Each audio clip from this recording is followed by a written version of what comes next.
Gulf Coast players from Gulf Coast Community College Theater, and today, in honor of Band Book Week next week, we are performing a staged reading from the play A Raisin in the Sun. A Raisin in the Sun was first produced in 1959. It was written by Lorraine Hansberry. Hey! Hi! Honey, look at that package there and see what I found on sale this morning at the South Center. Look at here, hand-turned hymns. How do you know the window size out there? Oh, well, they're bound to fit something in the whole house. Anyhow, that was too good of a bargain to pass up. Oh, Benny, I meant to put a special note on that carton over there. That's your mama's good china, and she wants me to be very careful with it. I'll do it. You know what I'm going to do as soon as I get in that new house? What? Honey, I'm going to rub me a tub of water up to here. And I'm going to get in it, and I'm going to sit and sit and sit in that hot water. And the first person who knocks and tells me to hurry up and get out, gets shot at sunrise. You said it. Talk about old-fashioned Negroes. What kind of Negroes? Old-fashioned. You know, when these new Negroes have their convention, that is going to be the chairman of the Committee on Unending Agitation. Race, race, race. Girl, I do believe you are the first person in the history of the entire human race to successfully brainwash yourself. Damn, even the NAACP, that takes a holiday sometimes.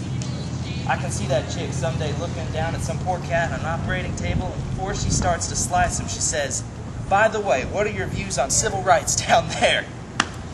Sticks and stones may break my bones, but words will never hurt me. How do you do, miss? I'm looking for Miss Lena Younger. Oh, yes, that's my mother. Excuse me. Oh, mother, there's a white man at the door. Come in. Thank you. My mother isn't here just now. Is it business? Well, yes, sort of. I'm Mrs. Younger's son. I look after most of her probation committee. Yes, and what do they do? Well, it's what you might call a sort of welcoming committee, I guess. I mean, I'm the chairman of the committee, go around and see the new people who move into the neighborhood and sort of give them the lowdown on the way things go in Clybourne Park. Uh-huh. We also have a category of what the association calls special community problems. Yes, and what are some of those? Girl, let the man talk. You see, our community is made up of people who have worked hard as the dickens for years to build up that little community. They're not rich and fancy people, just hard-working, honest people who don't really have much but those little homes and the dream of the kind of community they want to raise their children in. Now, I don't say we are perfect, and there's a lot of wrong in some of the things they want, but you got to admit that a man, right or wrong, has the right to want to have the neighborhood he lives in. Believe me when I tell you that race prejudice simply doesn't enter into it.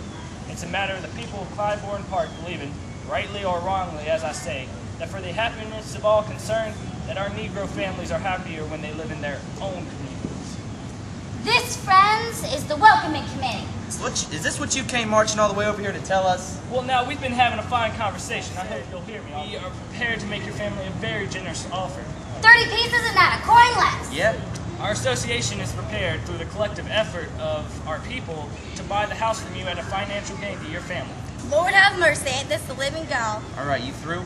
Well, I want to give you the exact terms of the financial arrangement. We don't want to hear no exact terms, no arrangements. I want to know if you got any more to tell us about getting together. Well, I don't suppose that you feel... Never mind how I feel. You got any more to say about how people ought to sit down and talk to each other? People change Get out of their my hearts, house. son.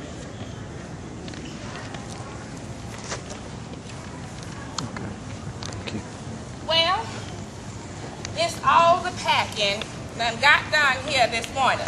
I testify before God that my children got all the energy of the dead. What time to move the man to? 4 o'clock. You had a caller, Mama. Sure enough. Who? The welcoming committee. Who? The welcoming committee. They said they're sure going to be glad to see you when you get there. Yeah, they said they can't hardly wait to see your face. Now, what's the matter with you all? Ain't nothing the matter with us. We just telling you about the gentleman who came to see you this afternoon from the Clybourne Park Improvement Association. What he want? To welcome you, honey. He said they can't hardly wait. He said the one thing they don't have that they just dying to have out there is a fine family of fine colored people. Ain't that right? Yeah, he left his card. In case. Father, oh, give us strength. Did he threaten us? Oh, Mama, they don't do it like that anymore. He talks brotherhood. He said everybody ought to learn how to sit down and hate each other with good Christian fellowship. Lord, protect us. You should hear the money those folks raised to buy the house from us. All we paid and then some. What do they think we're gonna do? Eat them? No, honey, marry 'em. So that was our scene. If you enjoyed that, come by Gulf+Coast Theater in October 13th, 14th, and 15th. And the following weekend, we're doing the Laramie Project. And then in November, the weekend of the 17th, we're premiering a work called A Streetcar Named Katrina, and I'm sure it's going to be wonderful, and you guys should all come and check it out. Thank you.